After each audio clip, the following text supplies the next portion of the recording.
Welcome to Founders Session with SurfCleaner. Startups can be a key part of solving our society's biggest challenges. And in this fireside chat, meet one startup founder as she shares her journey, developing and commercializing patented technology that can efficiently clean up oil spills and the litter from the ocean.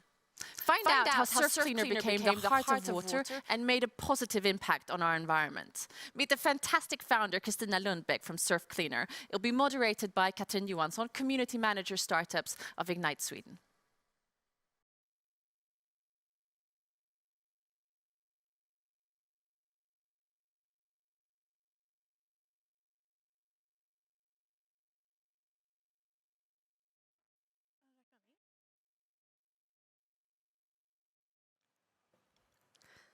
Hello everyone and welcome to Founder Session here at Sweden Innovation Days. My name is Cathrin Johansson and when I'm not hosting Founder Session, I work at an organization called Ignite Sweden. And during Sweden Innovation Days, we host or facilitate matchmaking between startups and corporate so that they can explore commercial collaboration to solve the global goals. I'm happy to see that so many of you could join, and I want to apologize. We're a little bit delayed, but I'm sure that we will make up for that in the session. So please, let me introduce our honored guest, Christina Lundbäck from SurfCleaner. So happy to have you here. Yeah, I'm so happy to be here. Thank you for inviting me. Yeah, but of course. And I've learned so much just by preparing your case here. So you have like an truly mission-driven company and an almost too good to be true solution. Can you please tell us when were SurfCleaner founded and what is it you're doing? Well, what we're doing, we are selling and producing, manufacturing a machine that will collect, separate and also recover it 100% free from water. It doesn't matter what it is, as long as it floats. It could be debris, oil, sludge, floating sludge, plastics. We can take care of it. And we were founded in 1994, actually, by my father, Stig Lundbäck. Yeah, because so I understand that you have actually restarted SurfCleaner. So what inspired you to do that? Well, the story is that my father, Stig, was a brilliant inventor, and he was actually a clinical physiologist. So he discovered how the heart worked, because his father died of sudden heart disease. So he started to think about how does the human heart work. It's the best pump in the world. It's called a dynamic adaptive piston pump. So that was his discovery. So he made artificial hearts and also pumps. And then he got a question from IVL, the Swedish Environmental Institute, asking, can your pump recover oil as well? So he started thinking about it, and then 1994, SurfCleaner was born. So, but he had a lot of strings on his instruments, so he started to develop other things. And SurfCleaner wasn't his focus in the end, so that's why I restarted it. After he passed away, I think that this is such a good solution, I have to restart it. And now the timing is right for a SurfCleaner. It wasn't then, in 1994. Exactly, and it's both a weird but so inspiring story that it actually based on like the function of our hearts. Yeah. So like that's the story of the heart of water. If you look at the website, you will see that, and that was one of the first things that I like. It's so I don't know. It's so inspiring to just take a human body part and actually make it into an innovation to clean up waste from ocean. Yeah. All right, so for us who don't work with water like day-to-day basis, can you please tell us like what's the situation like on a global level? Well, as we all know, it's quite troubling around the world because the water is not an endless, the resource will end. We have to recover what we use. And the wastewater that we treat is so low around the world. So we need to get better at that, for sure. And we see it now when we are reaching out to industries globally, that countries want to take responsibility because they understand that the water is a resource that we need to take care of. Yeah, and looking like, when you look at the whole picture, so what is it that SurfCleaner can actually solve and what is it that you can't solve when looking at water as the... Yeah, for sure. As I mentioned before, SurfCleaner can take care of and recover what's floating on the water surface. So that's what we do. If we have, let's say, a refinery, and they have a pond with their oily wastewater, you can put the SurfCleaner in there, take care of the oil before it vaporizes in the air, and you can reuse the oil. Wow. So our solution is like, you put it in where you want to have it, and then the refinery do what they want with the things they get back. Basically. So it's actually money to be made there. Sure, you save money because you can reuse it, and you also save the planet at the same time. Yeah, and where do you see that SurfCleaner can make the most impact if you look at the different segments where it can be used? Yeah, good question. SurfCleaner can be used. We have divided the market in two, basically, for us. So it's industrial waste, it's refineries, oil harbors, industries, and then we have the wastewater treatment. And that's wastewater treatment plants and also fresh water, taking care of that. So we have two different markets, and the potential is, of course, the oil. We use a lot of oil, and there's a lot of potential, but then the wastewater, then that is a big resource and a big impact to be made. Okay, and I mean, it's when I listen to you and we talk about oil, and it feels like a little bit like yesterday's news that actually, are we going to work with oil? And it feels a little bit like, okay, so you're actually enabling the bad guys to continue to use these resources, or what's your take on that one? Yeah, also good question.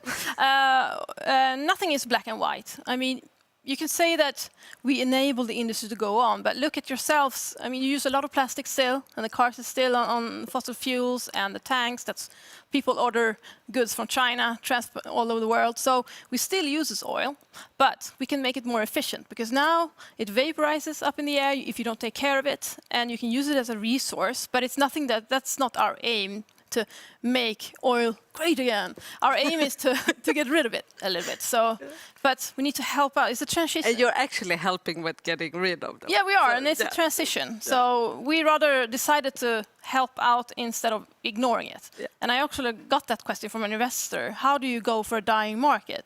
Well, it's sadly not dying, it's still there, but then we are also focusing on the wastewater treatment, because that's the big bang for us, I think. Yeah, and I want to talk about your journey, because I know that we heard earlier that you said that SurfCleaner was actually founded back in the 90s, and I know that both SurfCleaner and a lot of other inventions and companies were actually founded by your father, and I mean, I know that has been a journey all in all, also to work with that, like, how has that been? What was it like when you all inherited it, and what is it now? Yeah, sure. When I started with SurfCleaner, I worked together with my father the last year because he was diagnosed with cancer in 2016 and sadly passed away 2017. So for me, it was taking care of which companies should we go for, because he had more than 100 patents and many companies, but you have to go for some. Yeah. And I went for SurfCleaner and Corpar Ocean and also Cascade Drives. And SurfCleaner is it was nothing basically when I took it over, because my father wasn't good in keeping a track record of. He was an inventor, though. He was an inventor, a brilliant one, but he wasn't interested in business and keeping things in like a company. So that's the first goal. I joined an incubator called Sting, because you need to have friends. I was all alone in the company. I think the company was around worth 50,000 Swedish crowns. Basically nothing. But then the journey started, and our CEO, Mikael Andersson, joined, and we just started this journey, and now it's going really well.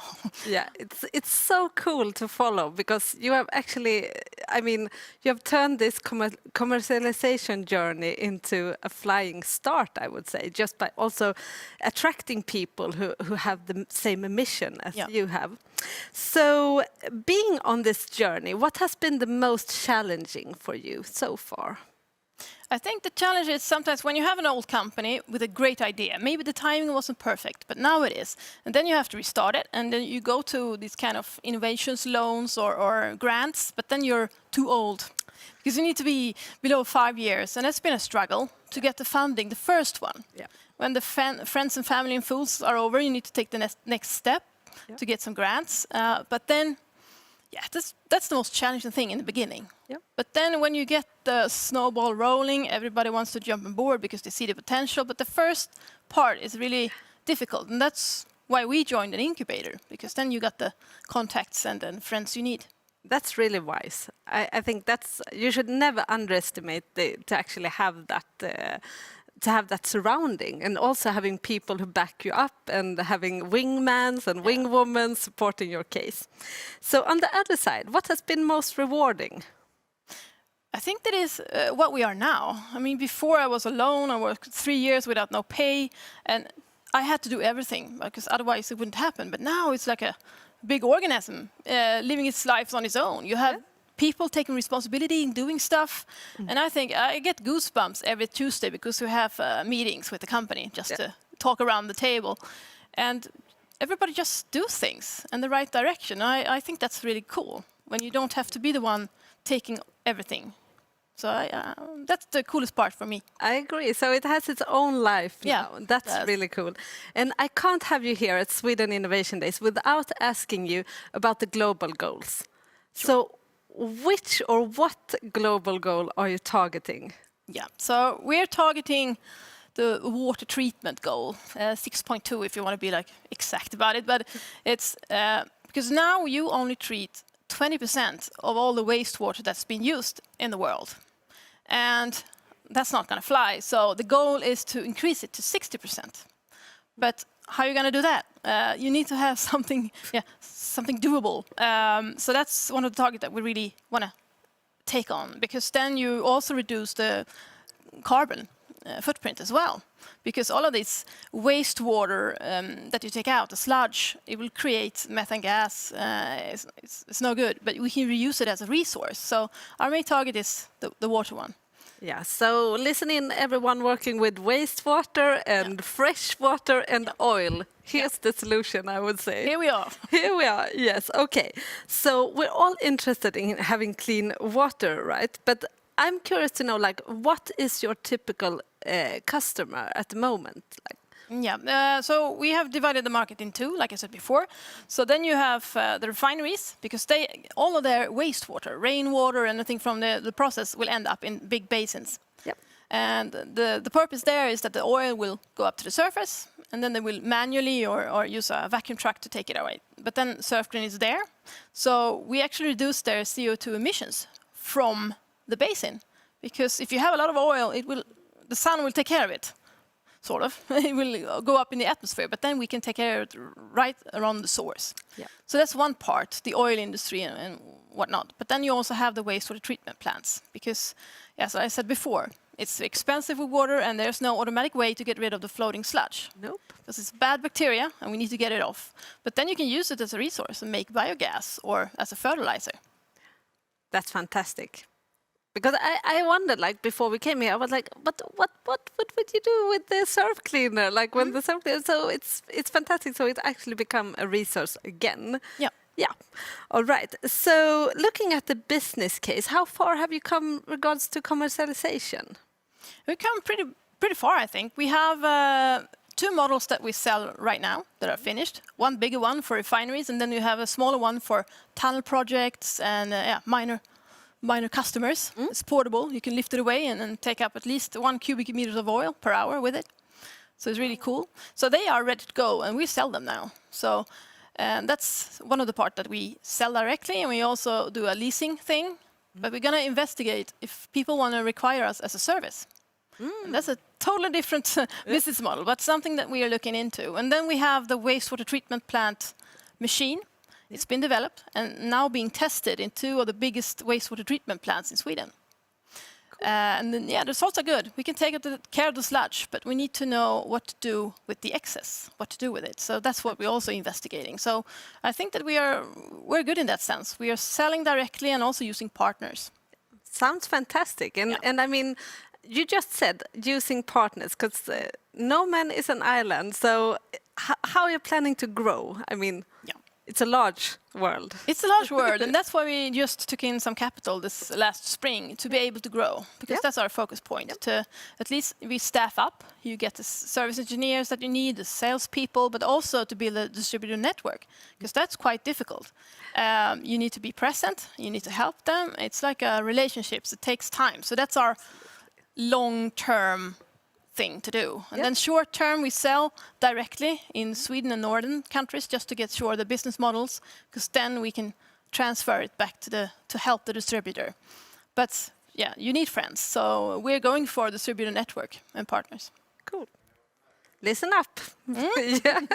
All right. So, and I know, like, we need to get back to the mission, the fact that you're so mission driven. So we talked about this, like, when preparing. How would you say, like, I mean, some people are in it to do business, and I feel that you're a very business driven person, but you also are mission driven. So how would you say, like, today's theme is like mission to reach the global goals? So yes, I grew up in the archipelago because that's where we lived, and I saw the plastic in the ocean when I was small, and I always have the awareness that we need to do something. I was depressed by it, and I actually tried to start to study environmental things, but I was so depressed, so I started to work as study in civil engineering instead. But anywho, but now I can do something about it. And that's one of the passions I have. I want to do something for the environment, but also, of course, build a business. Because going green doesn't have to be going broke. It's a combination.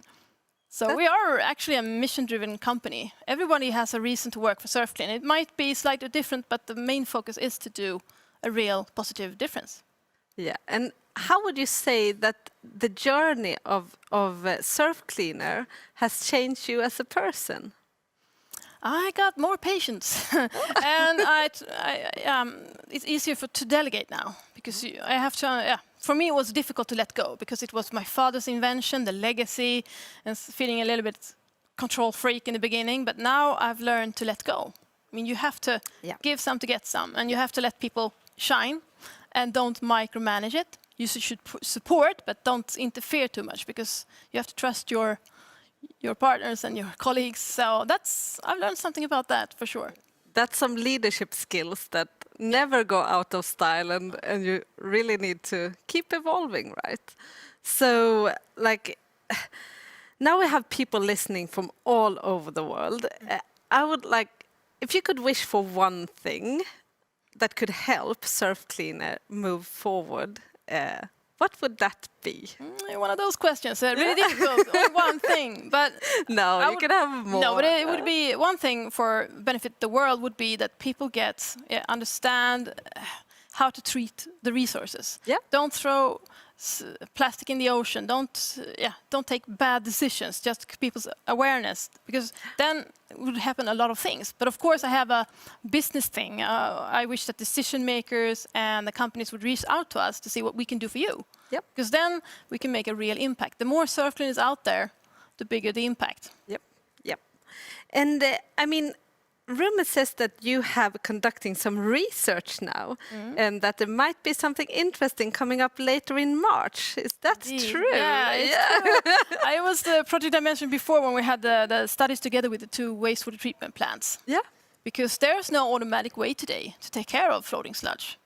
And every wastewater treatment plant that we're speaking to has that problem. So it's going to be a big ban on the water exhibition in March. If not, Corona will wipe it out.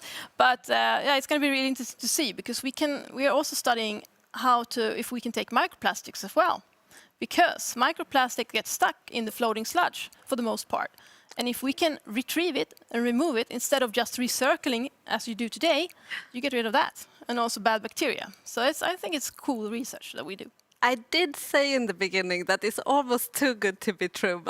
Like hearing you talk makes you feel so comforting, like so many problems in the water that actually can be solved by SurfCleaner.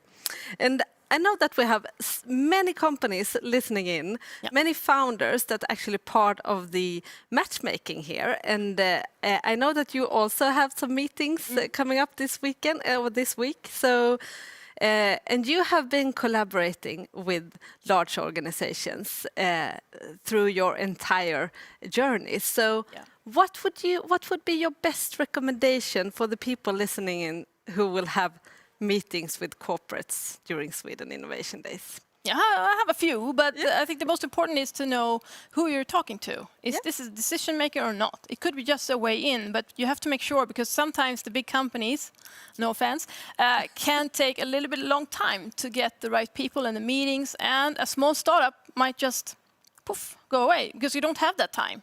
It has to be fast decisions. So don't be afraid to ask who should I talk to in your company to make the best impact or something, just to get the ball rolling, because otherwise you could be just talking about other things and it will just move away. So don't be afraid to just ask.